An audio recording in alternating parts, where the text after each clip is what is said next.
Hello, guys. So we are about to talk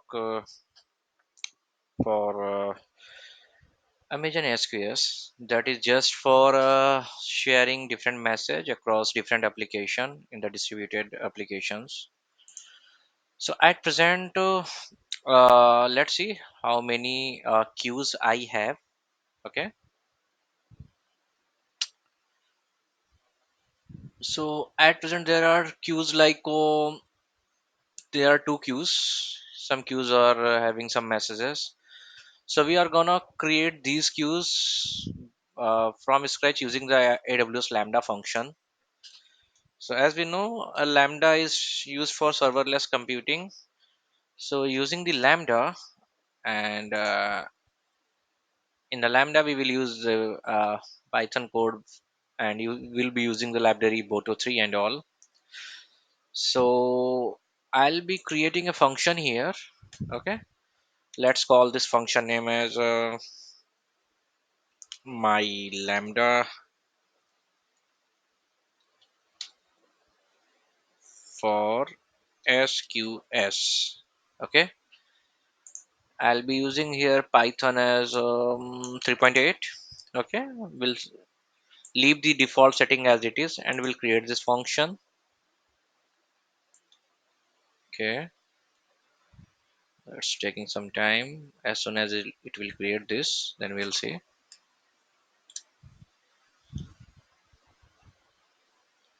So I'll directly jump into this code section. Okay, okay. So there are different. Okay, so just to implement that thing, I'll be using the Boto3 package as mentioned. So Boto3 is the Python library to interact with all the AWS resources here, like S3 bucket and all. So I'll import this Boto3 here, and once it is there, so I would be creating a client, okay, a resource for this SQS. So I'll implement all my things here, and I'll just copy the name or function. Okay, it was my lambda, but anyways, I'll just copy this typo mistake and my lambda for SQS here. So it is here, no props, just for printing purpose here.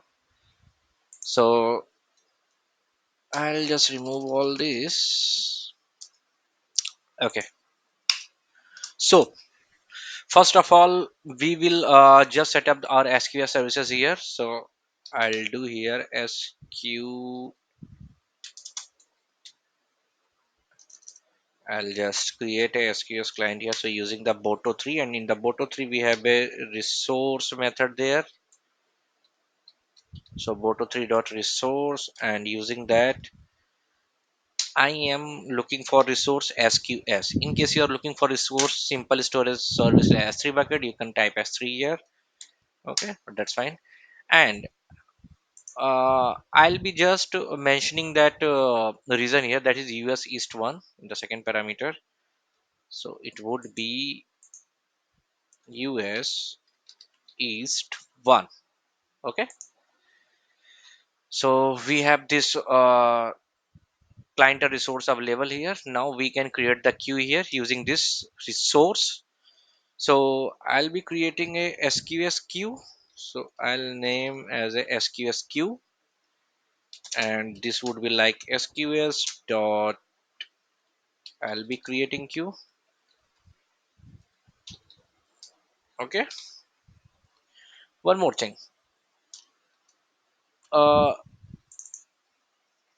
though we are using the create queue method here from the Boto3 package, but in nutshell, in the AWS, whatever policies we create, whatever permissions we give, it doesn't automatically give the create queue permission. Okay, so we will cover also that part while I would be explaining the policies that is required here. So here I would be mentioning the queue name. So queue name. equal to, I'll simply say anything like it's Ram created queue, or as per the policy. So I'll show you why I'm using this name. There's some meaning, there's some relation with the policy. Okay, so today, okay, so that would be the queue name that would be getting created here. And once the queue is here, if that is successful, then we can print the queue URL or different attributes of the queue. So let's print that. Okay, so I can say URL for the queue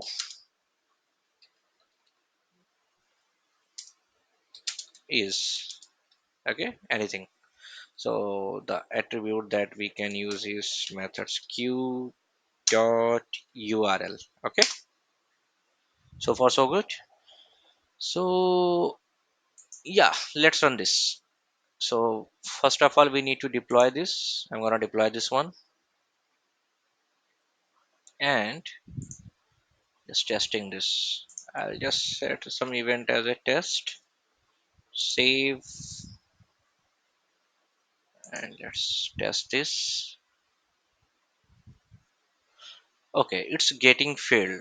Why? Parameter validation failed. Queue name must be queue name. Okay,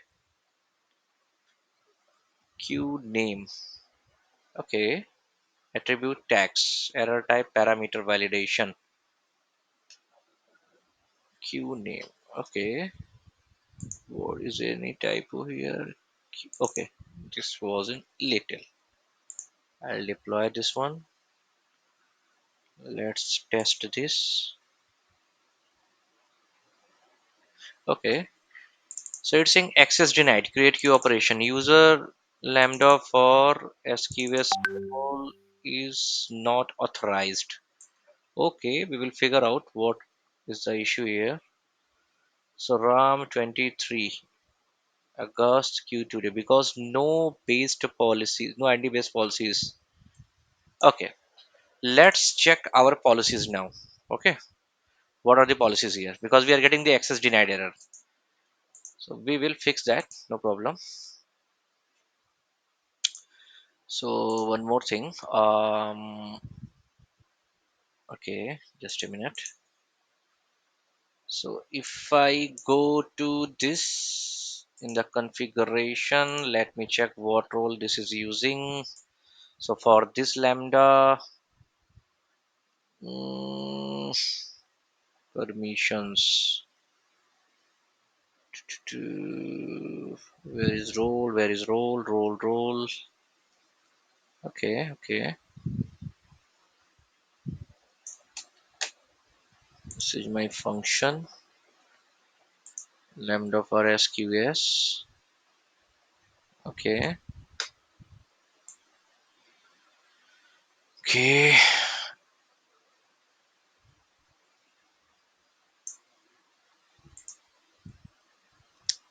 okay. Configurations.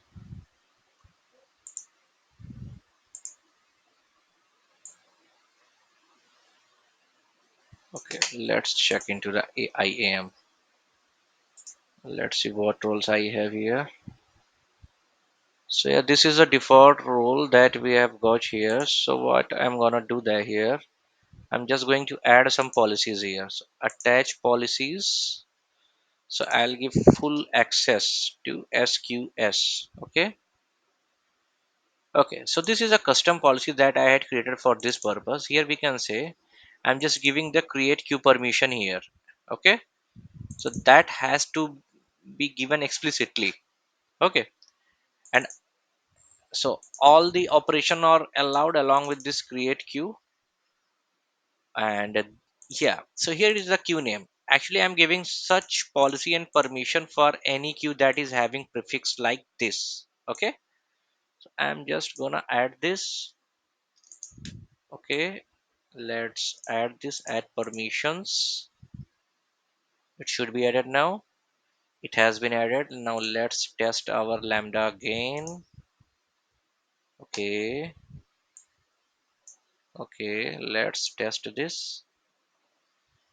It's getting failed. Name q is not defined. At which line? Okay, line 10. Okay, so create 10 10 10. Sorry, this was our, here it is. I'm just deploying that. Let's test this. Yo, we got a success here.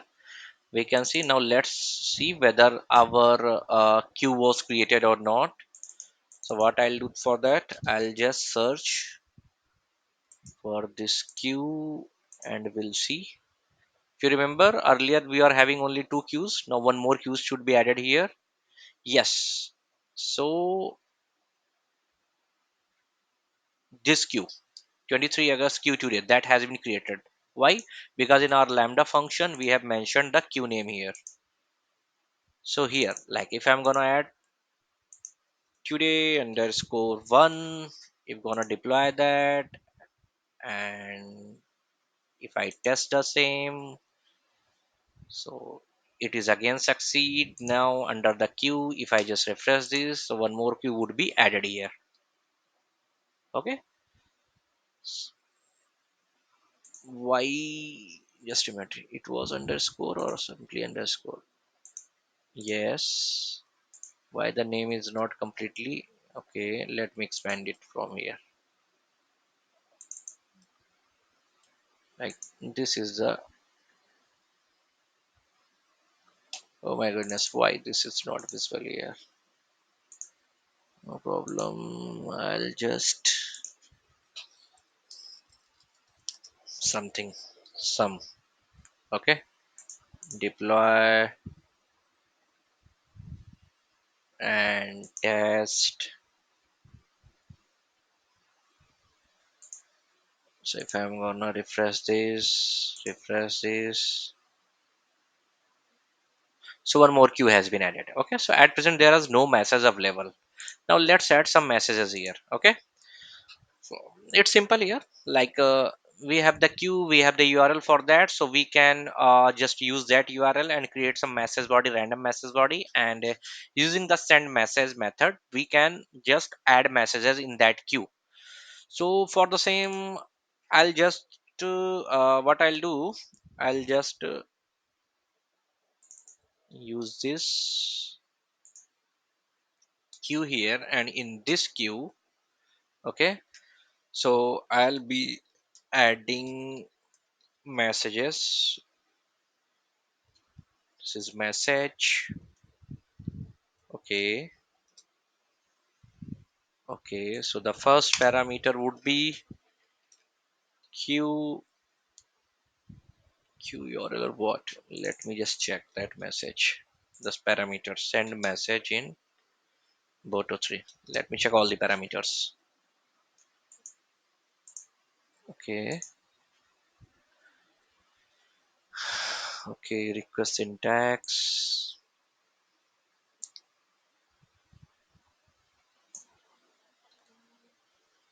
send message. Okay, QURL, message bodies. There are different properties and attribute that can be added here. So I'll just use these first two, one QURL and the message body. Okay. So what I'll do here, I'll just add these two parameters here and set their values.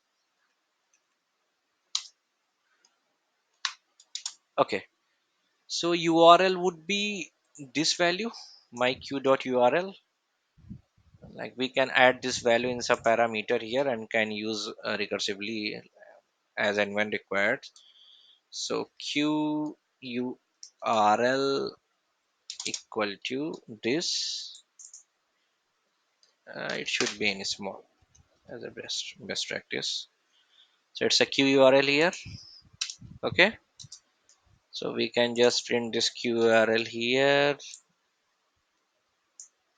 Okay, and we can just pass those URL information and the message. So for the message, like I would be adding some messages here. So like if I need to add 3 4 or 5 6 messages, multiple messages, then I can take help for the a loop function, for loop. So for that, what I'll do, I'll just create a for loop here. So for x in, and using that range function, I can just set how many messages I want there. So let's say 5. Okay, so using this, so yeah, something like this. Okay, still not, indentation is very important, we should not mess up with that. So QURL and the message, we can say like mm, message, like a message number, and I can just use the f string here also for the dynamic content using the for loop in iterator. So f, and I can say here in the curly braces x.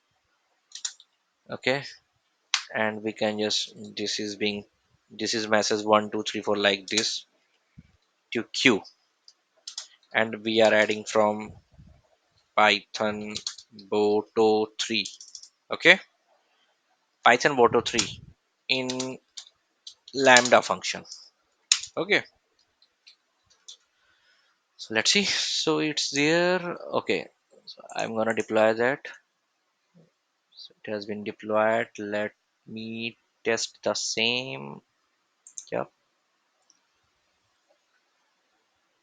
Okay, it succeeded. So let's test for our this queue. So under this mess queue, if I'm just gonna refresh this, so there would be some message information now. Yeah, so we can see actually we are using the 5 ranges, range value as a 5. So we are getting different messages there. So we can just retrieve all those messages here. Okay, so all messages are being received here. So there are all 5 messages that are available here. Okay, so if I just test, this is message 0. Okay, message 1, message 2, message 4. Where is message 3? Here it is, message 3. Okay, so all the message has been added here into the queue. So that's all for the now. I hope it would be a addition in your knowledge base. So that's what from my limited wisdom in this case, and definitely we will be covering more and more thing in the coming lectures. Thank you guys.